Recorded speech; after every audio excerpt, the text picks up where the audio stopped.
The following program, Live and Learn, is made possible by Aging Partners. Find out more on their website.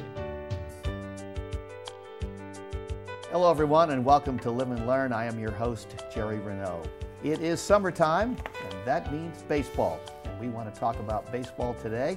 And who better to talk baseball than the president of the Lincoln Saltdogs, Charlie Meyer. It's going to be fabulous. Don't go away. Are you curious about topics that you may have never had a chance to investigate? Or you just enjoy learning and expanding your knowledge of some topics? If so, OLLI may be your answer. It provides opportunities for people over 50. I'm Doug Jose, and today we have one of the best ambassadors for OLLI to explain what's going on in OLLI and what the opportunities are coming up this fall. Hello everyone, I'm Julie Masters. Peripheral artery disease is a topic of interest to people as they age. Joining us today is Dr. Sara Myers. Dr. Myers is a professor of biomechanics, and she's also the Associate Vice Chancellor for Research and Creative Activity at the University of Nebraska in Omaha. You'll want to stay tuned. This and more on today's Live and Learn.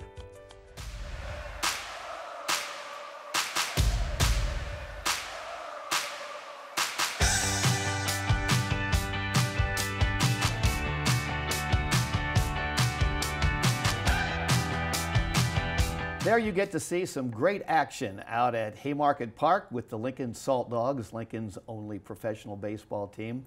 Hello everyone and welcome to Live and Learn. I am your host, Jerry Renaud. Obviously, we want to talk about baseball. Baseball is just a great game being played in the summer. It's being played on sandlots. It's being played in professional parks all over the place. And we want to talk about Lincoln's baseball, and we want to talk about the inception of how the Lincoln Saltdogs came to be. But we want to start by talking about the history of professional baseball in Lincoln, and I think you'll be surprised at how far back it goes. We went to the best expert we could find. It is Charlie Meyer. He is the president of the Lincoln Saltdogs. Charlie, thanks for being with us today to talk about some baseball. Thanks, Jerry. Thanks for having me, and yeah, look forward to talking about the history and talking about Saltdog baseball. It's kind of hard to believe we're 24 years in existence since its inception back in 2001. So, but no, baseball has a rich history here in Lincoln. Just for people who don't know you particularly well, give us a little bit about your background. You're a Nebraska kid. Yeah, I am. I grew up in Arlington, Nebraska, and I played baseball in high school and actually was a state champion back in 1976. Congratulations. And so that was a great accomplishment and something fun, and been a big sports avid fan, all, you know, whether it's baseball, basketball, football. Obviously you're a Nebraska kid. But I came to Lincoln in 1985 and connected with the ABLE organization. I was in the banking world for a while, and then I moved out of the banking world over to the construction company in 1992 with them, and I was either in the right meeting at the right time or the wrong meeting at the wrong time with Jim when he decided that he wanted to bring baseball back to Lincoln. And so I was fortunate enough to be a part of that and to help execute his vision of bringing minor league baseball back to Lincoln. And that is a great story, and we are going to get to that story in a little bit. But let's talk a little bit about some of the history, because I think it's just fascinating. And when I started looking into it and doing a little bit of research, I just went, wow, this is really amazing. It started in 1886. Now this is just 21 years after the end of the Civil War. Right, and the other side of it is it was a Negro League team that they actually had in Lincoln, was one of the first teams. And you look at baseball then, and it's really not any different today. I mean, it's, you know, it's different uniforms and different, you know, equipment, et cetera, and obviously the velocity of pitchers and that type of thing is different, but really, and you look at the number of fields that were actually in Lincoln back in the 1800s and all through 1900s up to 1961 when the Lincoln Chiefs were at Sherman Field. There's a lot of great history of baseball teams as well as players that actually came through Lincoln. Is something that I think a lot of people just don't realize. They just kind of think they hear about the Lincoln Chiefs, or at least what I run into, talk to people about the history. A lot of people remember the Lincoln Chiefs at Sherman Field, and obviously now the Saltdogs, of which we've had 24 years of history here. Not a lot of history, but there is 24 years of that. Yeah.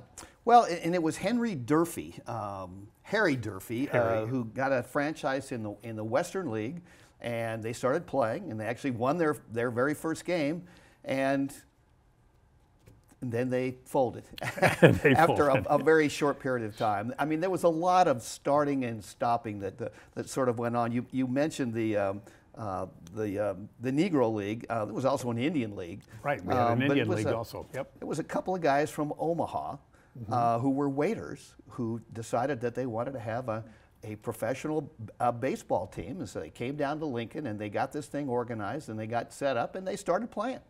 Yeah, no, and it was, and like you said, there was a lot of startups, and then there was a lot of what I would say failures, or they closed down. I mean, it was, but you know, the fact that there was a Negro League team, there was an Indian team. I mean, there's the history of baseball in Lincoln is. I mean, I was very surprised when we went back and did the research when we came to life back in 2001. Just all the history that happened with baseball in Lincoln and the Lincoln Chiefs. I mean, the stories you hear about Dick Stewart and Larry Shepard, and then those people that were, and actually the general manager for the Lincoln Chiefs. I mean, those people went on to Major League Baseball with the Pittsburgh Pirates and the Cincinnati Reds, and so there was a lot of history when you look at. And Satchel Paige was actually here in Lincoln. I mean, there's a lot of different things that happen with history of and the history of baseball here in Lincoln, Nebraska. Yeah, I think it's just fascinating that the Negro League didn't last very long. They weren't getting paid. Right. So if you're not making any money, that's probably not something that you want to hang on to. The Indian team had a little more success. I mean, they were barnstorming. At least for 10 years or so? I think it was around 10 years, yep. 1897 to the early 1910s. It was formed by a guy named Guy Green called Green's Nebraska Indians, and it was sort of a combination of natives and white players. Yep. Which was interesting. I just love this one fact. One of the pitchers was 54-1 with just four walks. Now that's pretty incredible. I'd love to sign him right now. Yeah, I bet that's right. Professional baseball back in that early time, and you and I sort of chatted about that. In some fashion, it's not a whole lot different than some of the things that you face right now. I mean, they struggle to find players. Finances can certainly be a difficult challenge in some places. You got to have enough money to keep things going. So it's an interesting. It was an interesting time, but in some ways hasn't changed a whole lot. No, it really hasn't. I mean, the thing is obviously you're accumulating players and putting a team together, and then obviously, you know, they were traveling, you know, as far as not long distances like we do today, but they were traveling to play games in other cities and that type of thing. But again, like I said, the financial side of it, you know, people coming to the games. You know, I really have never really found out what people would pay to go to a game. You know, was it a quarter or was it 50 cents? What was it that they were paying to come to a game? Right. But again, it's really that premise or that foundation of baseball is really no different than today, other than, you know, the travel's different and that type of thing. But they, you know, and they got different people from all over the place to play. I mean, and that's similar to what we do. We're pulling people from all over the United States as well as internationally that are coming and playing for the Saltdogs in Lincoln, Nebraska. Right. There was, I want to mention at least a few of these fields. Durfee Park was built in 1886, Athletic Park in 1887, Association Park 1890, the Farmers and Merchants Park was around for quite a while. Lincoln Park, M Street Park, Landis Field, the Capitol Beach. And the Capitol Beach one is interesting because Sunday baseball was banned in the early 1900s. And you just couldn't play baseball on Sundays, but people wanted to have baseball. So they figured out a way that they could get a park, and I think it was at Landis Field that they played at. It was outside of town. But Capitol Beach had a deal where you could get into a horse-drawn wagon and get to the game. To the game, so you could watch baseball on Sunday. Yeah, and that's again, there was no beer and those types of things that were sold on Sundays, for a long time here in Lincoln. And but similar to here with no baseball, but they figured out a way to continue to have games going on a Sunday here in Lincoln out in Capitol Beach. Yeah, interesting. A couple of other just sort of interesting things. In 1906, a guy named William Ducky Holmes. What is it with the names in baseball? You guys have nicknames for the Salt Dog players? Oh, there's some, okay. Absolutely. All right. Anyway, they set up a team in the Western League. Well, the Western League has an interesting sort of history because every time Lincoln started a team and got into the Western League, they folded. They ended up folding. And then later the Western League even went away. Anyway, he started the team. And Ed Saccott was a member of the team. He was sold to the White Sox and was later involved in the Black Sox scandal in 1919. So, which, again, the history and people not understanding or realizing that those types of things were happening right here in Lincoln, Nebraska, and they were part of the whole Black Sox scandal that was back in the 1900s. Yeah. And in 1916, a semi-pro team, the Lincoln Cleaning and Dye, won the U.S. Amateur Baseball Championship. It's just kind of an interesting fact. They were playing great baseball in those days, and then Lincoln withdraws from the Western League. So then there was the Nebraska State League, and Landis Field was built out on West P behind the Burlington Rail Yards, and Lincoln entered the Nebraska State League and had some pretty good success. Yeah, and I think they were there 14, 15 years as far as that league. And then I think it was in the mid-30s when that actually Lincoln left that league, and then the Western League come back to life again with and it became the Lincoln Athletics, and just another team name, and that basically led into what we heard as the Lincoln Chiefs, as from the Athletics to the Chiefs. In the late 40s and 50s. Yeah, let's talk about the Chiefs, because I think that's something that a lot of people in our audience will remember going out to Sherman Field and watching the Lincoln Chiefs play. And they played pretty good baseball, and they had a real interesting history. They did have a real interesting history, and obviously they had a relationship with the Milwaukee Braves. They also had a relationship, as far as an affiliation with the Pittsburgh Pirates.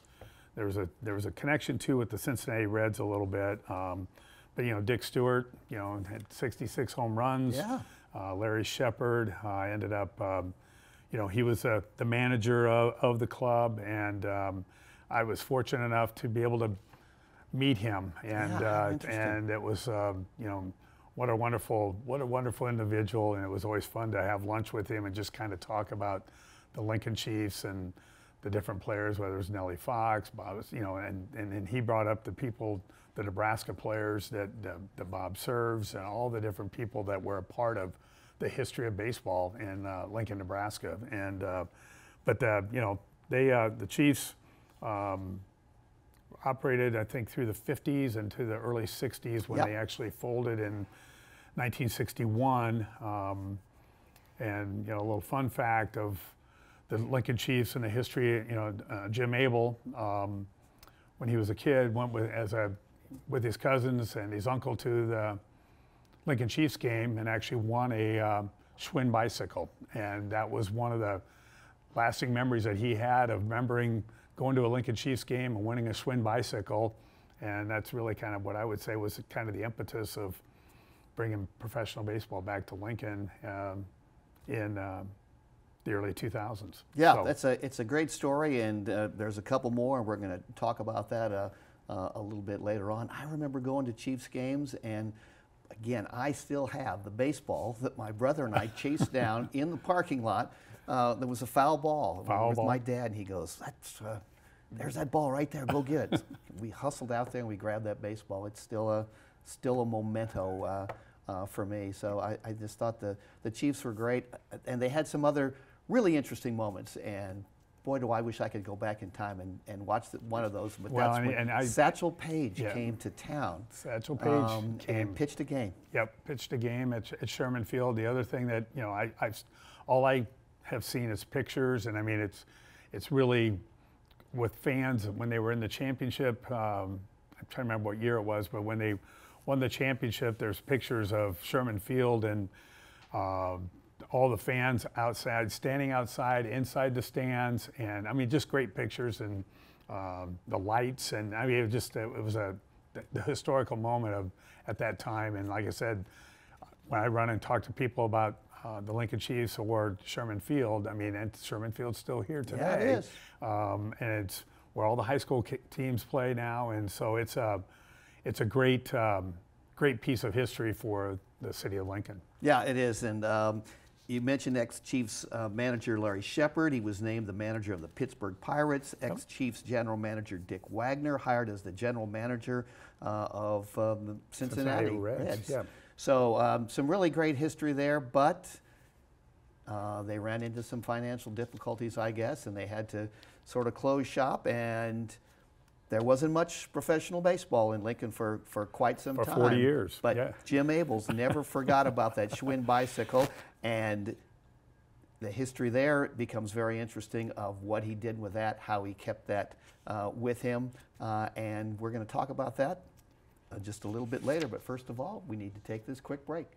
So, I'm playing with the dog, and I get this robocall from the Social Security Administration saying my card had been suspended and I had to call them back immediately.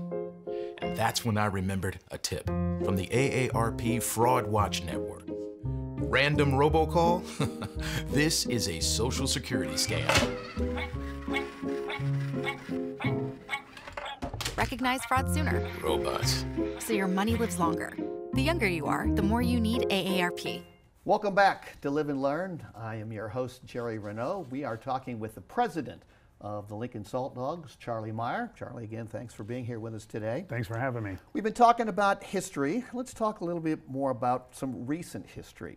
It had been a while since the Lincoln Chiefs met their demise, and people had been talking about it. As early as 1993, there was a group of people that were trying to get together and to get a professional baseball team, and that didn't work out very well. And patience was probably of the virtue there. Right, yeah. right. And you know, it even, I think it's interesting, and I do want to mention this, because it really was Jim Abel of NEBCO who was the driving force behind getting this thing going.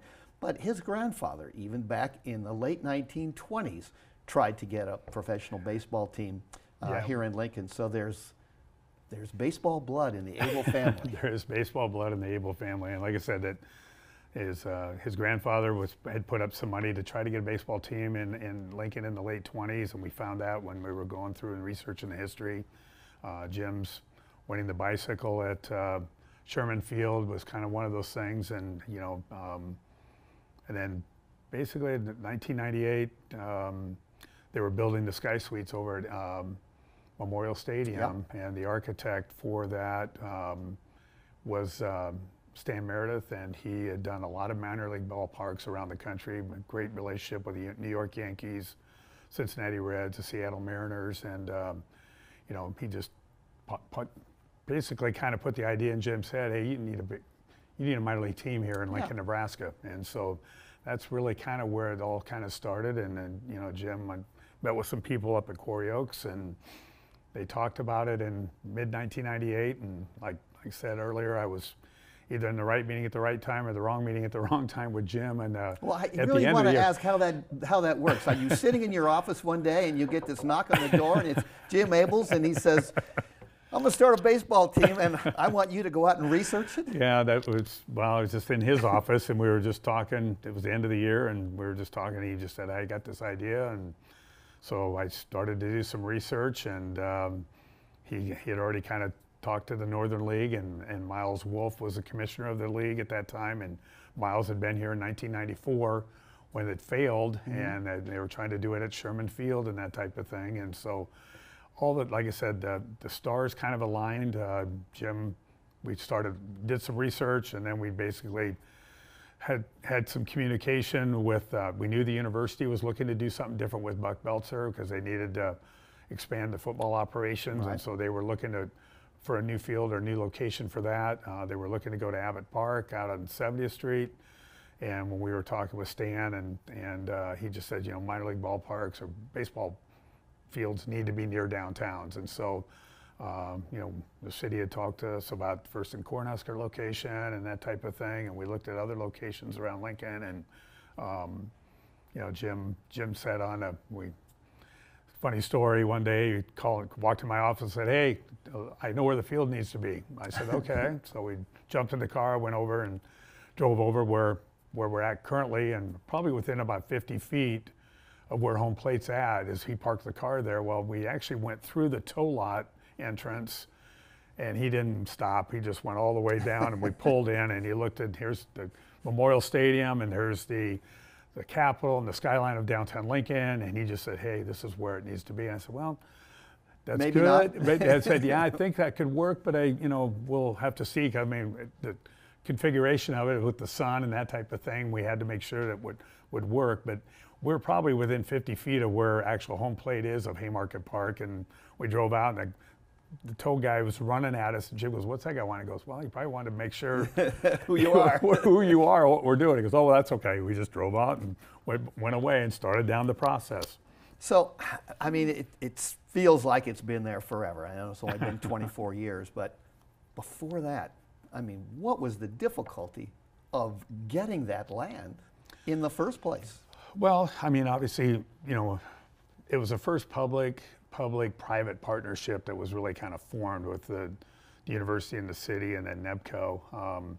So basically, once we identified where we wanted to go, obviously it was the city's property, Right. The public works, the Salt Dome, the engineering building, 911 tower, all those types of things. There was railroads running through that spot with UP in Burlington, but we just, I set up a meeting with Dean Finnegan. She was the mayor's aide to the interim mayor at that time, Dale Young, and we just started a dialogue and with the city folks, with Dick Erickson, with Rick Hayden, and people from Public Works, and then we started talking with Steve Hupka, and we started talking with Joel Peterson, and basically kind of put the group together as far as what we were trying to do. And obviously Dale Young, being the interim mayor, said, "Hey, you know, you need to wait and work through this with whoever the mayor is," of which then became Don Wesley, was elected mayor in May. So, but there was a lot of conversations with a lot of different organizations, whether it was the NRD, the railroads. I mean, we had to sit down with the Department of Roads, the federal highway people, just because all that property of what it touched, and the Haymarket district, the downtown area. So that was, but you know, Jim had a vision, and that vision was to bring minor league baseball back to Lincoln, and the stars aligned with the University of Nebraska. Bill Byrne and Dave Van Horn was actually the coach there for the Huskers, and all those things just kind of all came together. And there was a lot of meetings. Yeah, you said at one point in time you sat at a meeting with 27 other people who had some sort of interest, at least. They had a stake in it, yeah. And we just had to work through and it became a deal where we all had to establish trust between us, whether it was the university and the city and NEBCO. So it was a great situation of putting it all together. I mean, we had to obviously put together all the legal agreements and the documents. I mean, it was just, there was a lot of things that went on behind the scenes before Haymarket Park was created, and and we broke ground in April of 2000 and started playing June of 2001, which was pretty incredible. Yeah, it's we should say something about NEBCO. It was Able Construction originally, and again, I find the history fascinating there. That Jim's grandfather started this with, some shovels and a wheelbarrow and a concrete mixer, and has built this into this incredible operation. But going back to the Schwinn bike, I mean, that was kind of the thought process of what baseball could be about here in Lincoln, Nebraska, and that is involving the community. Yeah, and and the Able family and has always been a giving back to this Lincoln community. I mean, that's what they are and who they are. And when you look at that, what we are doing today at Haymarket Park with the Lincoln Saltdogs is really no different than what the Lincoln Chiefs are doing with giveaways and that type of thing. creating a family, fun, affordable experience for people to come out to the ballpark.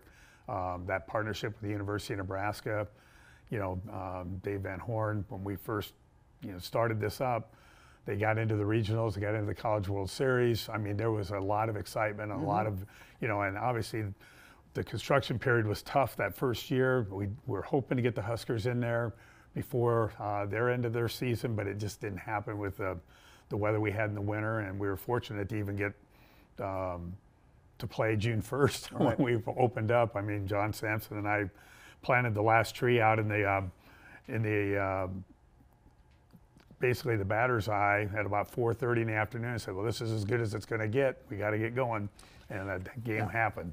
Yeah, the ballpark is so interesting, and it's so family friendly, and it is just so comfortable in the whole atmosphere. But that didn't come about in a simple fashion. You spent a lot of time out on the road and with Jim and with other people looking at other ballparks and figuring out what was going to be that great experience. Right, and that's really what those were really key moments when we were going through that process, because basically the question we asked when we went into each one of the ballparks we looked at is, if you had to do your ballpark over again, what would you do different?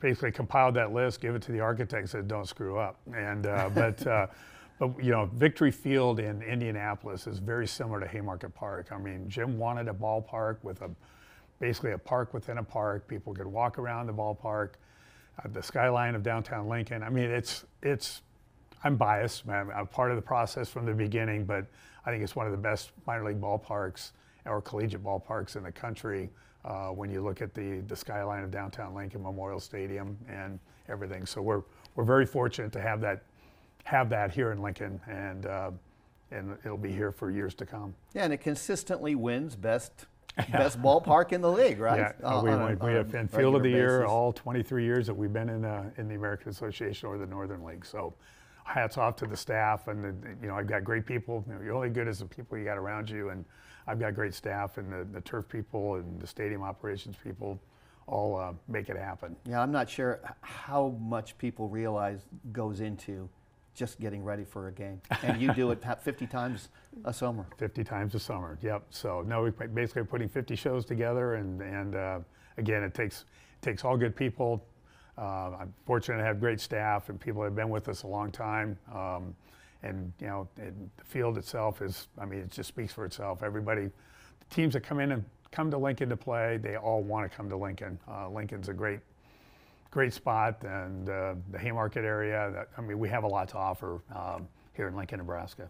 Let's talk about the fact that you and the Saltdogs and Jim really do want to involve the community and are really consistent out there in providing those opportunities. I mean, one of them here is just with Aging Partners. I know that you are offering tickets to caregivers. That's such a crucial element, and it's difficult work, and yet you provide opportunities for them to come to the games. I just think that is wonderful. When I tried to work with you with some high school students who had some interest in going into sports, you were very helpful in getting them in and getting them into places, and got to sit in with the broadcasters and all of those things. You have all kinds of promotional kinds of great things you do during the year. Talk a few about. Sure, one of the things is, it's basically what I call the able way. We're giving back, and whether it's this week right now, we're actually out reading. Summer reading program with the kids in the city library system, and so we're out meeting at all the different libraries. Players are reading books to kids, and it's the summer reading program, and it ties into those kids coming out to the ballpark and having a night at the ballpark with the Saltdogs. And we have our Homer's Heroes organization that we are supportive, and we work with them. The promotions, all the different things that we try to do, the giveaways. I mean, it's all about that fan experience, and it's like I said earlier, it's family, it's fun, it's affordable. Fireworks Fridays is one of the things we do. Souvenir Saturdays, Wiener Wednesdays, Thirsty Thursdays. So I mean, it's all about creating an atmosphere and a fun activity for families to come out, and that's probably the joy that Jim and I get the most out of, is watching families come out and bring their grandkids or their, or even their older adults that can come out and come out to the ball game. It's very accessible for fans. We've got, you know, some areas, you know, for the handicap as well, but again, it's very, Haymarket Park is a gem, and we're very fortunate and blessed to have that here in Lincoln. Yeah, it's got, I mean, it's got things that kids can play on, and they can run around, and you can sit out in center field and just watch the games. And you've upgraded the stadium. We have big screen TVs or screens out there, so it's really a wonderful experience. And we've kept the name of Buck Belzer with our Buck Belzer bullpen area for the kids area that we have, and then, you know, Emeritus is our kids fun zone. You know, there's all kinds of activities for people to do. You know, baseball sometimes might be 2 or 3 innings too long, you know, for families. For families and that type of thing. But we try to create an atmosphere for people to come and enjoy. And like I said, that was Jim's vision all along, as far as giving back and having something good for the community to be a part of. Right. And the one thing that we don't want to forget about is it's pretty darn good baseball. It is very good baseball. It is very good baseball, and we, you know, and it's I would call it a double A equivalent.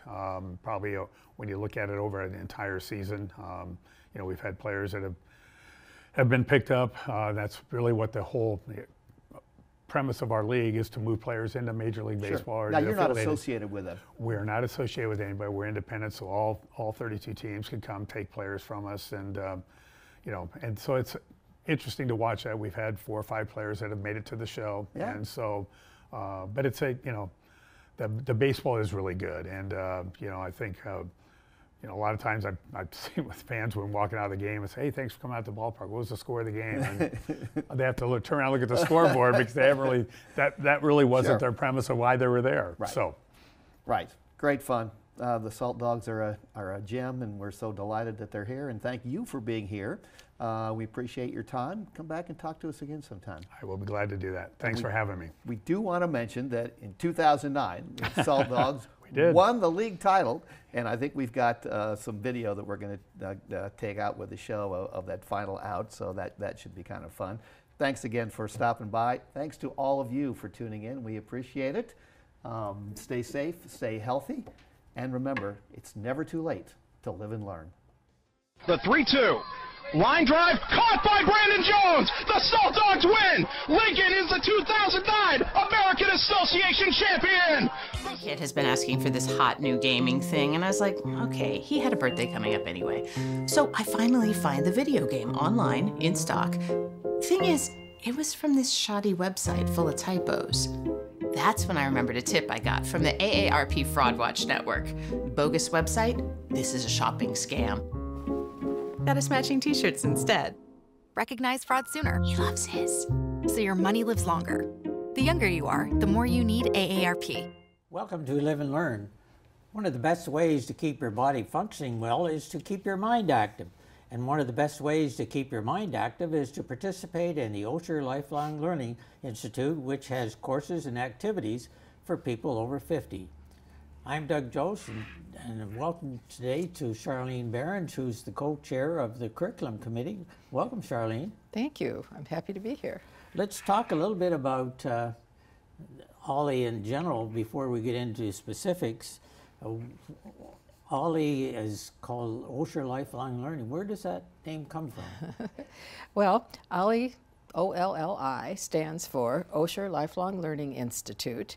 It's a foundation that was established by Bernard Osher in 2001. OLLI at UNL is one of 125 OLLIs around the nation, each one affiliated with a college or university, and each single one dedicated to fostering learning, lifelong learning, by offering non-credit courses and events and more. OLLI at UNL was founded in 2004. So there's no homework or exams in this. Right. I always tell people OLLI is all the fun of school without tests or papers or grades. So it's just, you just get to learn for its own sake. We won't get into a lot of numbers, but give us a little bit of a scope of how big OLLI in Nebraska is. Mm-hmm. Well, how many members and how many courses are offered, that sort of thing. Yeah, we have almost 1,600 members, and we offer about 300 different courses each academic year. That's quite a lot of planning. And you're co-chair of the curriculum committee. Right. Tell us a little bit about your role and where you get ideas for classes. Well, David Dyke and I are the co-chairs of the curriculum committee. The curriculum committee itself is made up of 7 teams, each one devoted to a different general topic. So we have a team that works on courses in the arts, contemporary issues, history, language and literature, lifestyles, religion, and science. And the committee members, or the team members, meet regularly to share ideas for courses and also to come up with potential instructors for the courses. And then, individually, they contact those potential teachers and work through, develop the class with them and get it on the schedule. We also get course ideas from members who say, well, I'd really like to learn more about A, B, or C. And we do our best to follow up on that and to offer the classes that, that people suggest, because we want to meet our members' needs and interests as much as we can. And I also want to mention OLLI's curriculum coordinator, Jeanette Wellsand, who just does an outstanding job of making sure all these pieces coming at her fit together into a workable schedule for each of the 5 terms that we offer. You mentioned Jeanette, but I think we should point out too that this is pretty much all volunteer, except as there is a small office staff to keep things moving and get it all worked out. Yes. We have 3 2/3 full-time, 3 2/3 staff members, paid staff members, but everybody else with OLLI is a volunteer, and there are scores of volunteers developing classes and introducing classes and running the Zoom apparatus and so forth. We have volunteers that work on events. You know, if we want to take a trip to Omaha to the theater or to a museum, we have volunteers who are ambassadors and meet with new OLLI members and help them get oriented and so forth.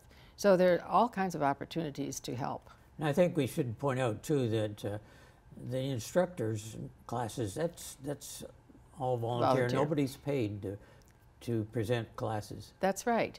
And the guidelines for the OSHER programs like ours are very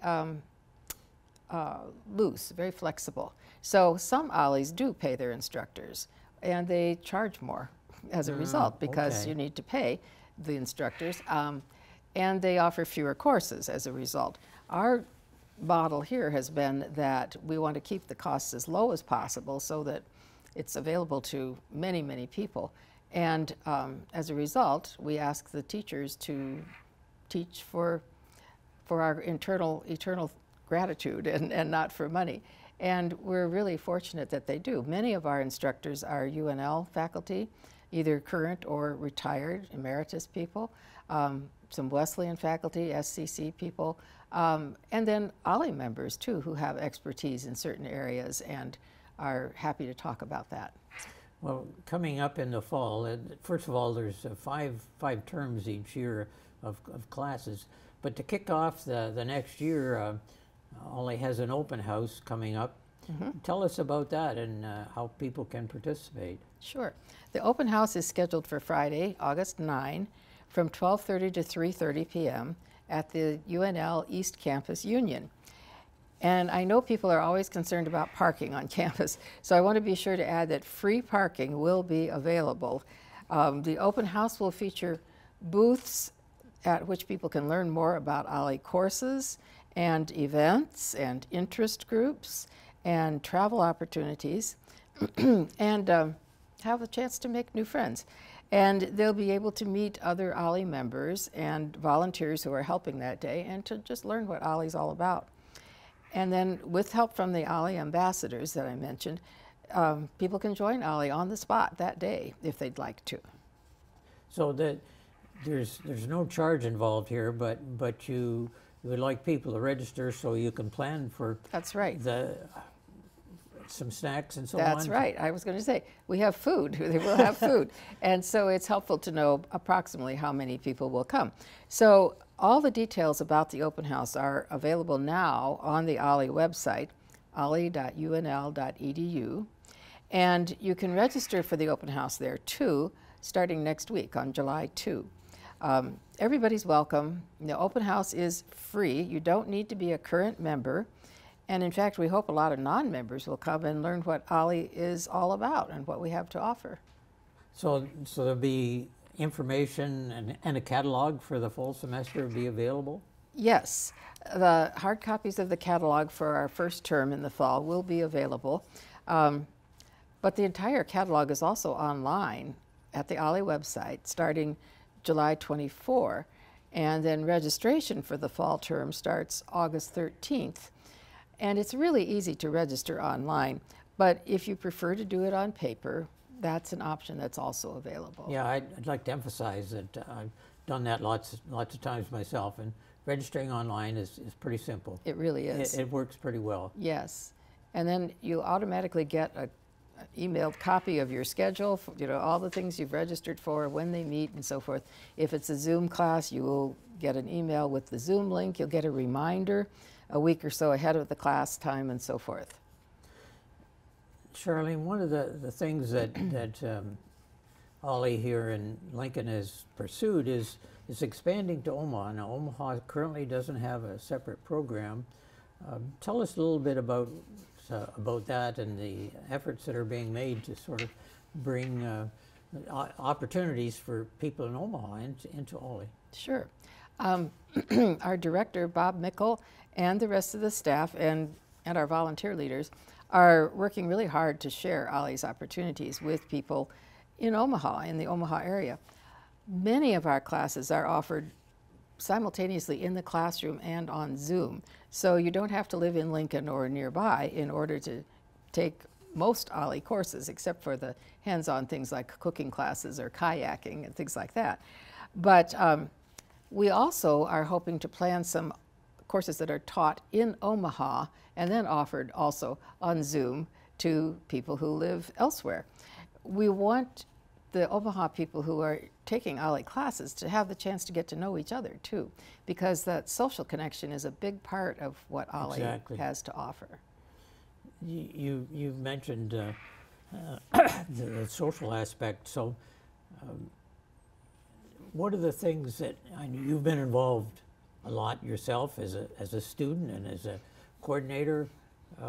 What are the most interesting things that you found, your experiences? What would you say are highlights for you from your OLLI experiences? Yeah. I think that I'm a good example of OLLI's slogan, curiosity never retires. I've really enjoyed the chance to keep learning, and sometimes taking a class in an area that I'm already interested in and I want to know more, and sometimes taking a class about something that I've never had a chance to investigate at all and learn about things that I wouldn't have studied necessarily in school. So, as I said, it's all the fun of learning without tests and grades and all that kind of stuff. And I also really enjoy meeting people who share my interests. I have really made a lot of new friends through OLLI, and in fact, most of my close friends today are people I've learned to know through OLLI. We all suffered a little bit from COVID and the isolation that necessitated, but OLLI responded very well, and you were involved in that. Yeah. Tell us a little bit about how all that came about. Well, you know, when the nationwide shutdown happened, people had just registered for OLLI's spring term, and all of a sudden we weren't going to be able to have a spring term, so what were we going to do? Within a few weeks, we had started recording some of the classes to be offered via Zoom, and Zoom was a fantastic tool, and it's easy to use. People figured that out really fast.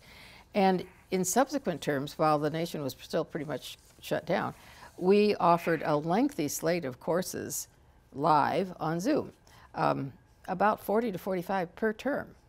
So we lost a few members, of course, who either weren't willing to learn Zoom or were just not interested in doing that.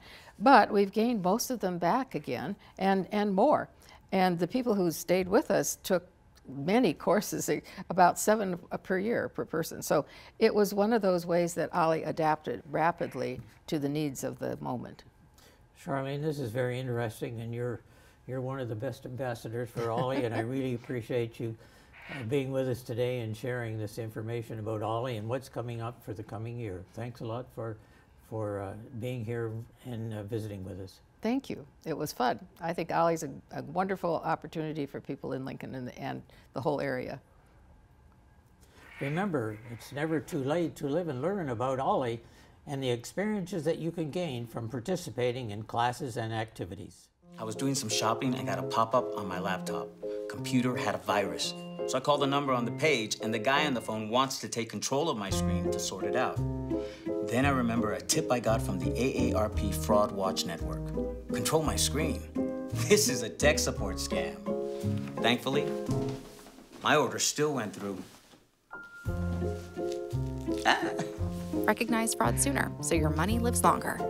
The younger you are, the more you need AARP. Hi everyone, I'm Julie Masters. It is a great pleasure to have with us today Dr. Sara Myers. Dr. Myers is a professor of biomechanics, and she also serves as the Associate Vice Chancellor for Research and Creative Activity at the University of Nebraska, Omaha. Welcome, Dr. Myers. Thank you, Julie. It's a pleasure to be here. Well, we're just so delighted that you would agree to spend a little time with us. For the purpose of our interview, may I call you Sara? Please. All right, thank you, Sara. Sara, for our viewers, I think they would be fascinated to learn that you're a native Nebraskan and you've had this amazing history and path to becoming the Associate Vice Chancellor. So could you talk a little bit about your background and how it's helped you to become what you are today?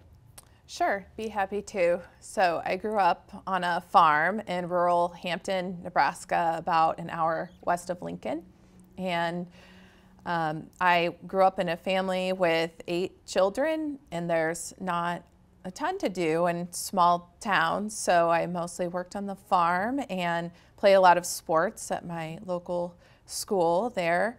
As I was getting ready to graduate high school, basketball brought me to Omaha to play walk-on playing at UNO. And I was majoring in exercise science in undergraduate, and one of my first classes was anatomy and physiology with Dr. Nick Sturgio, and he offered the opportunity to students to volunteer in the biomechanics lab. And I basically took that opportunity and haven't left the lab since. So I started working with him and ended up getting master's and PhD there. My PhD is actually from the Med Center because we didn't have doctoral programs at UNO during that time. But I did most of my research in the lab at UNO. Then in 2011, after I graduated, I was able to get a tenure track position there and went through teaching and the tenure and promotion process and became an associate professor during the 2015-2016 academic year. And after receiving tenure, I basically wanted to kind of expand what I was doing as a faculty member. I really enjoyed administration, and so I visited with our dean of the College of Education at that time.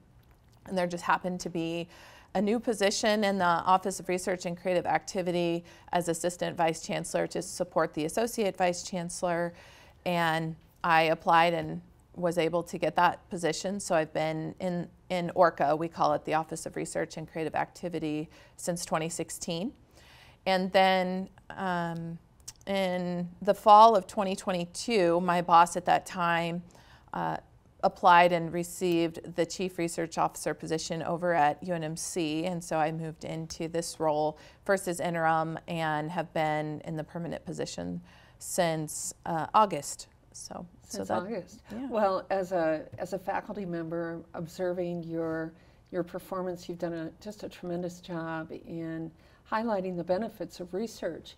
Now, I think for our viewers, and sometimes I don't quite understand, can you tell us what biomechanics is? Sure. Biomechanics is the study of forces that act on a body and the effects they produce. That can mean a lot of things, but at UNO, we specifically focus, and I specifically focus on using biomechanics to study human movement. So we do a lot of human performance work, but also using biomechanics to study altered effects to movement, aging, and chronic diseases that impact movement, and how to help prevent or rehabilitate people from those issues. So I think it's interesting, your area of expertise is peripheral artery disease, and that's a pretty interesting descriptor. Can you tell us what that entails, and then also how your research intersects with your interest in that area? Sure. So peripheral artery disease is basically like heart disease, blockages in the arteries but they lead to the legs instead of the arteries in the heart. And so you might not initially think that biomechanics would be useful to help with that problem, but what happens in that population is over time, when the muscles in the legs don't get adequate blood flow, basically patients, when they walk, since the vessels are blocked, they can't get blood flow to their working muscles. And that causes the primary symptom known as claudication. And that's a pain or cramping during walking that these patients might get after walking 1 to 3 blocks. But over time, when patients have this disease for multiple years or a decade, those cycles of what we call ischemia and reperfusion lead to damages in the structure and the function of the muscles. And that impacts how the muscles work and then indirectly impacts how they walk. Sure. And so what we've been doing, initially we were the first group in the world. I work closely with vascular surgeons as well who diagnose and treat patients with peripheral artery disease. We were the first group to use biomechanics to study those walking problems, because we can specifically focus on the mechanisms contributing to walking alterations, and then hopefully develop new treatments and therapies that are more effective to help that problem. So it would seem that your area of research really touches on the aging experience. So how does your research help you to think about aging and how it can be impacted by this disease, and then also treatment? Sure. So peripheral artery disease definitely has increased prevalence with aging because it's a cardiovascular disease. So up to 20 to 30% of individuals over 65 probably have reduced blood flow that is characteristic of PAD. So I've been working with individuals primarily 65 and older. Usually we have some that are between 50 and 65, but it really goes up in prevalence as people get older. And it really just exaggerates some of the impacts that we see with aging. One of the primary findings that we've had over the last 20 years that we've been studying this population is reduced ability of the calf muscle to generate the push-off that is needed for walking, which is a basic daily activity. We see that with aging as well. In peripheral artery disease, it's just exaggerated. And so what we're working on right now is trying to develop some low-profile assistive devices that people can wear during their daily activities that can assist with that push-off to enable them to walk longer until they have the onset of that claudication pain, or walk more with less pain. Interesting. So Sara, I think about this project and the other projects that you've been involved in at your time at UNO. How can we get researchers interested in working on projects designed to benefit the aging population? I think it's important to emphasize the need and also bring awareness to issues related to aging, because there's faculty researchers who have specific skills, and so we just need to match them together with people like yourself with gerontology or other aging backgrounds so that they know how to properly apply their expertise to help an aging population. Excellent. Now, I think it's interesting, and you and I as academics understand that higher education has been under a little bit of scrutiny as of late. What do you tell future students, along with their parents, about why a college education still makes sense? Sure. I think when I sit down with students who want to enroll at any level of education, my first question is, what do you think you want to do in your career, and how will this education actually help you reach that goal? And if they don't know, I encourage them to think about that. Because education, for the point of education, could be fine, but when you're looking at value and ROI, you really want to make sure that that education is what's going to help you to achieve your goal. Mm-hmm. And so I think that's the important thing. That's what I've tried to tell my children when they're thinking about higher education, is to make sure that it will help you reach your goals. It is about goals, isn't it? Mm-hmm. So, Sara, a question I ask all the guests is about hope.